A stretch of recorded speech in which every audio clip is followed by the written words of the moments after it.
Welcome to Drive the Daf. Clear, structured explanation of the daily daf in 20 minutes. You can even follow in the car. Pesachim Daf is completely focused on the topic of Isser Hana.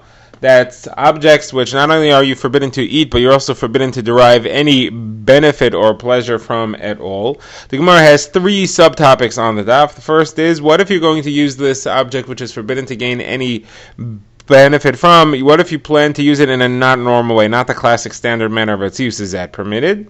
The second topic is, what if you need it for medical or for life-saving devices, and what types of isurim are you allowed to save your life by being over, by violating, and what are you not? And the third topic is, what if you do not intend to get pleasure or use from it, you get the advantage from it without intent? Is that permitted or is that forbidden? So first of all, on the topic of Hana, which you're not using in the proper normal way, the Gemara has brought a statement in the last half of Kelayim, about Kelayim, that is the fact that it's forbidden to plant vegetables together with grapes in the same field or orchard, and when you do, it becomes usher to eat, and usher b'hana. So Abaye says that if you use it in a not normal way, that is forbidden. Usually, if you use it in a normal way, it is forbidden. In a not normal way, is permitted. About Kelayim, it's forbidden even in a not normal way, and the reason is that the Torah does not explicitly say that it's forbidden. It just says that it's kodesh, which is a general term which implies more usages that are forbidden. So now the Gemara has a lengthy kasha on it. The Gemara's kasha is as follows. We are going to bring a kal v'chomer, and the last step, there are 4 steps in this kal v'chomer. The last step will be learning something from Kelayim to Basar B'chalav. The Gemara will say, if you're right, that Kelayim has a special stringency, that it's forbidden to get any hana from it, even in a situation where you're not getting hana from it normally, so that special stringency should mess up this kal v'chomer. So first let's see the kal v'chomer, and then we'll see where the Gemara's kasha is. The kal v'chomer is, how do you know, it's on the subject of how do you know that basar b'chalav, meat cooked together with milk, how do you know that that is forbidden to get any hana from it? And so the Gemara says, first we have a kal v'chomer from Orla to basar b'chalav. Orla is the first 3 years of a tree's life. Any fruits that it has are forbidden, and that is even usher to get hana from. So the Gemara says you can learn from a kal v'chomer. If arla is usher b'hana, and the creation of arla doesn't involve any sin, you're allowed to plant a tree, it becomes usher in its first 3 years, not through any fault of anybody. Yet it's usher b'hana, so basar b'chalav, in which it was created by cooking meat and milk together, which itself is forbidden, then certainly it should be worse than arla, and it should be usher b'hana. So the Gemara says, well, not necessarily. It could be that arla has its own special stringency over basar b'chalav. Even though it was not created through any isser, arla never had a time in which it was permitted. Basar b'chalav, the meat and the milk, when they were separate, were each permitted, and therefore maybe it's more lenient, and that leniency should get it out of the isser hana. So the Gemara says, well, I'll show you that the leniency of having been permitted at some point doesn't get you out of an isser hana, because chametz was permitted before Pesach began, and still chametz is also b'hana. So obviously the leniency of having been permitted at some point does not get you out of isser hana. The Gemara says, well, maybe it does, but the reason why chametz is asar b'hana is because chametz has its own stringency. Chametz is kares.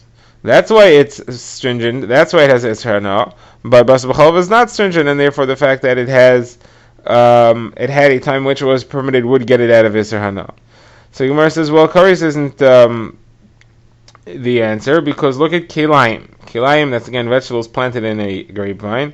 Kelayim is not kares, and yet Kelayim is asar b'hana. So obviously then it can learn from Kelayim. Kelayim shows you that kares is not what triggers isser hana, because Kelayim has a kares, and therefore I can learn from that to basar b'chalav. So Gemara says, now, you see here that we're learning from Kelayim to basar b'chalav. If it's true that Kelayim has this extra special stringent halacha, that it is forbidden to get hana from it even in a not normal way, then that would be what triggers the Kelayim being asar b'hana. You couldn't learn from there to basar b'chalav at all. So there's a kasha on Abaye who says that Kelayim is asar even in a not normal way. And the Gemara answers, Abaye will tell you, basar b'chalav has the same thing. Basar b'chalav is also forbidden in a not normal way.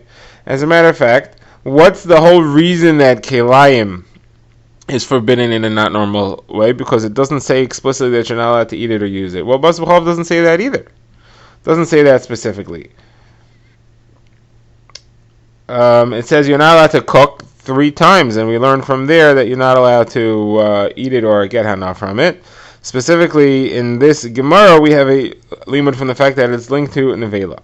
So the Gemara explains that the Tana Kama, the Makshan, the one who asked the Kasha and thought that Bas B'chalav should also only be forbidden in normal ways because it's linked to nevela, and nevela is also only forbidden in a normal way, and therefore he said, well, Bas B'chalav should also only be in a normal way. And that Abai answers that no, the reason why it doesn't say it explicitly, and it's just learned through a linkage, but it doesn't specifically say it's forbidden to eat or get hana, the reason why it's just learned through a linkage is in order to show me that it's different. That it also has this halacha, that this special stringency, that it is forbidden even in an abnormal way, in an abnormal usage. Now, the Gemara notes, on the topic of this Kal V'chomer, we could have had a different reason that you couldn't learn from Kelayim to Bas B'chalav. And that's that, like we said earlier, Kelayim never had a time in which it was permitted. Kelayim is forbidden from its beginning until its end. As soon as it starts to grow, as soon as the fruits or the plants begin to grow, the vegetables, let's say, grow in a grape vineyard, so they're already forbidden right away. But I couldn't learn from there to Bas B'chalav, in which the meat and the milk are permitted before they're mixed. So Gemara says, obviously this opinion must hold that if you take a plant, an already grown plant, and you plant it in a vineyard, an already grown vegetable plant, and you plant it in a vineyard, it also becomes completely forbidden. Even though it was permitted before you planted it in the vineyard, now it becomes forbidden because you've implanted it in the vineyard, and about that particular plant, it did have a time in which it was permitted. Therefore, you could not say that Kelayim has a stringency over Bas B'chalav in the sense that Kelayim was always forbidden and Bas B'chalav was once permitted, because there is a type of Kelayim which was once permitted, and that's where you planted an already growing plant in a vineyard. The Gemara says, but now I have a kasha on this. You're telling me, based on what we just said, that if you plant a growing plant in a vineyard, it becomes usr. That means that the very act of planting transfers isser to the entire plant. But we have a brisa that says that if you have a plant growing in a flower pot, and there's a hole in the flower pot, and you take that flower pot with the plant growing in it, the vegetable plant growing in it, and you pass through, you bring it into a vineyard. So if it's in the vineyard long enough that it grew 1/200th of its total size while it's in the vineyard, then the entire thing is forbidden. What's the reason? Because Kelayim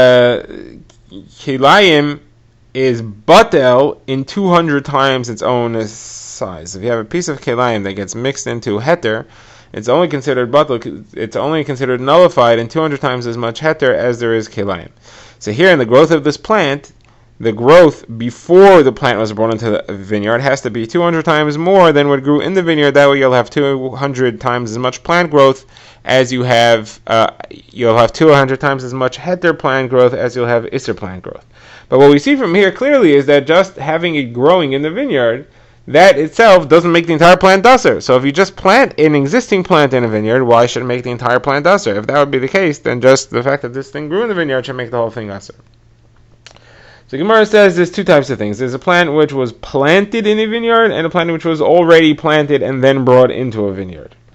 And they have different halachos, and they are learned from 2 different words in the pasuk describing kelayim. It refers to the zera and the malaya. The zera is what's planted. Something which is planted becomes usher entirely right away. If you plant it in a vineyard, as soon as it takes root, it's considered to be at home there. It becomes forbidden in its entire sense. The malaya is something which grew. It was already planted in a flower pot and then brought into a vineyard. There, it's only growth that happens that becomes usher, but the plant itself is not planted in the vineyard, and therefore it does not become usher at all. Okay, that concludes this discussion of Gemara. Now we get to the second sugya on the daf, and that is, what happens if you need to use something which is forbidden b'hana? You need to use it for medical treatment. Are you allowed to treat yourself or not? So Gemara says, a quote of Rav Yaakov in the name of Yochanan, that you're allowed to use any isser hana for medical purposes, except for avodah zarah, except for branches of an Asherah tree. Asherah tree was worshipped. and therefore its branches are avodah zarah and they're asur b'hana. That you're not allowed to use for medicinal purposes, but other Isur Hana you are. The Gemara says, how do you understand this? If we're talking about something which is a sakana, you need to save your life, so then you should even be allowed to use that Shera. Why not? Anything. You're allowed to save your life for almost anything. And if it's not a sakana, so then you shouldn't be allowed to violate the Isur Hana in any way, with any other Isur Hana either. So Gemara says, we're talking about where it's a sakana, and you're not allowed to use avodah zarah, even in a situation of sakana. It's one of the three averos which one is forbidden to use, to violate, even in a situation which is life-threatening. And those three are avodah zarah, gili arayis, which is immoral relations, and shvichas damim, which is murder, killing somebody. What's the source for these three things? So the Gemara says it's as follows. Avodah zarah we see from the fact that the Torah says you should love Hashem b'chol levavcha v'chol nafshecha v'chol me'edecha. You have to love Him with all your soul and all your money. Now, which is more important, your soul or your money? Gemara says, well, it depends who you are. Some people, their money is more important than their soul. Some people, their life is more important than their money. So whichever it is, whichever is more important to you, the Torah is specifically saying your love for Hashem should be more important to you than that. And therefore, you should not throw your faith. You should not throw any support to any other deity, false deity, other than Hashem, even at the cost of your life or the cost of your money. So there you see clearly that avodah zarah is not a reason. You cannot violate avodah zarah even to save your life. Now, where do you see that about gili arayis and shvichas damim, about immorality and murder? So Gemara says the two are linked. The two are linked by the pasuk describing the rape of a Nara Hamarasa, a betrothed girl. And there it says that it's not her fault. She was raped. She cried and screamed and called out for help, but nobody saved her. It's the same thing as if somebody's murdered. So we're connecting murder with immorality. And therefore, just like murder, you cannot kill somebody to save your own life. You cannot commit immorality to save your own life. Now, there's another reason that these two are connected, and that is that just like you are allowed to kill the attacker in the case of the immoral activity, the man who's trying to rape this girl, you're allowed to kill him in order to save her. It says specifically, it says she called out and asked for people to save her, and none were able to save her. That implies that if somebody is able to save her, he could, even if it involves severe action against the attacker. So you learn from there that if somebody's running after somebody to kill him, then you are allowed to kill the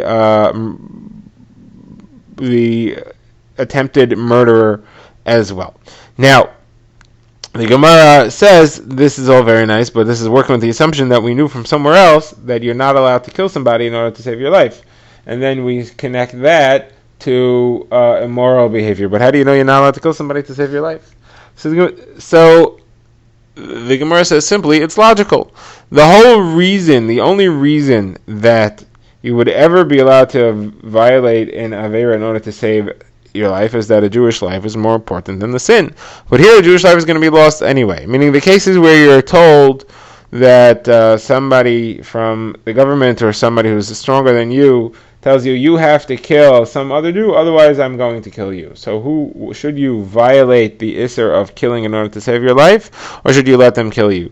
So here, there is no logical reason that you should violate the Isser and save your own life, because a life is going to be lost anyway. So there is no value of life over the mitzvah. And you may think that your life is more important than the other guy's life, and therefore you want to save your own life, but who says it is? In front of HaKadosh Baruch Hu, all Jewish lives are just as equal, and therefore you have no reason to violate the Aveira in order to save one life over another. The Gemara even brings an incident like that, where somebody was in a case like this, and he came to Rav, and he said, what should I do? And he said, who said that your blood is better than the other guy's blood? The Gemara now relates that Mar Bar Avashi found Ravina who was rubbing his daughter with orla fruits, either olives or grapes, that were not fully ripe, and this was a medical treatment for some condition that she had. She was very feverish. She had a very high fever.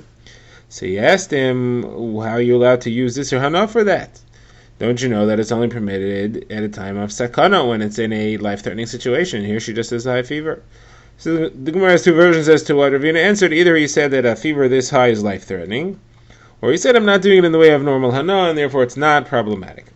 Okay, that ends this discussion. The Gemara now begins its third discussion for the daf, which is what happens if you are getting hana, you're deriving pleasure or benefit from something in a manner which is not mechavein. You do not intend to get that pleasure or that advantage from it. Is that forbidden or not? So the Gemara quotes Machlokes Abaye and Rava on the subject. Rava says it's forbidden, and Abaye says it's permitted. And now the Gemara needs to narrow down what is the case of this Machlokes. There are three factors which we have to weigh. First of all, are we talking about a case where you could have avoided the hana, or you couldn't have avoided? You were stuck, you were walking along the street, and you smelled a good smell, for example. You couldn't have avoided that. The second issue is, are you mechaven or you're not mechaven? As we said, you intend to get the hana or not. And now, once we're discussing kavana, we have to bring in the machlokes between Rabbi Yehuda and Rabbi Shimon and Masechta Shabbos. Rabbi Yehuda and Rabbi Shimon argue if you do a malacha without intent to do that malacha, you're intending to do something else, and malacha happens, is that a problem or not? According to Rabbi Yehuda, that's a problem. A davar she'eino miskaven is asur. According to Rabbi Shimon, if we didn't have kavana, it's not forbidden. So we're going to leave that machlokes aside for now. Let's just first try to narrow down the case. And to complicate matters, we have two different versions of how this Gemara narrows it down. So the first version runs as follows. If we're talking about a case where there was kavana, where they certainly intended, whoever had this hana, this forbidden hana, had kavana, he intended to get and enjoy that hana, that is definitely forbidden. No doubt about it. It doesn't matter if he could not avoid it, he couldn't have avoided, any other factors are irrelevant. Now, if he did not have kavana, and he also could not have avoided it, there's definitely no machlokes, that's definitely permitted. What could the guy do? He was totally forced into it. The machlokes is in a situation where he could have avoided it, but he didn't have kavana. He just didn't avoid it. What do you say in a case like that? So now, let's bring in Rabbi Yehuda and Rabbi Shimon. You could have avoided the issue, but you did have hana from it without being mechaven. So according to Rabbi Yehuda, that says you are chayev, you violate an iser when you do it without kavana. So here this is for sure forbidden. There's nothing to discuss. The fact that you didn't have a kavana doesn't help you. You should have avoided it. All right? You should not have been in this place. You could have avoided it, just like a malacha and Shabbos, where you could have avoided it. The fact that it was eino miskaven doesn't help you. The question is according to Rabbi Shimon. Where does Rabbi Shimon hold that kavana is the factor that decides whether you're over or not? In Masechta Shabbos, where he says in eino miskaven is mutter, that's where you had to bring the object, you had to, let's say, drag the bench, and you couldn't lift it up, it was too heavy, and therefore you couldn't have avoided it, that's where miskaven is permitted? Or did he say, no, miskaven is permitted even if you could have lifted it up, you just dragged it, as long as you didn't have kavana to do this, it's okay, even if you could have avoided the whole action. So Rava says it's asur. Rabbi Shimon would not say that it's permitted in a case where you could have avoided the whole thing. And Abaye says, no, even if you could have avoided the whole thing, as long as you didn't have kavana to do an iser, it's permitted, and therefore that would be the halach over here. Even though you could have avoided this hana, as long as you didn't have kavana to get the hana, it's okay. Now the Gemara has a totally different version of this. And according to this version, it runs as follows. The machlokes between Rabbi Yehuda and Rabbi Shimon is definitely in the case where you could have avoided it, but you didn't have kavana. That's exactly what they were arguing over. Abaye and Rava wouldn't get involved in that. They were arguing over you could have avoided it. You did a certain malacha, but it was eino miskaven. That's what their machlokes is.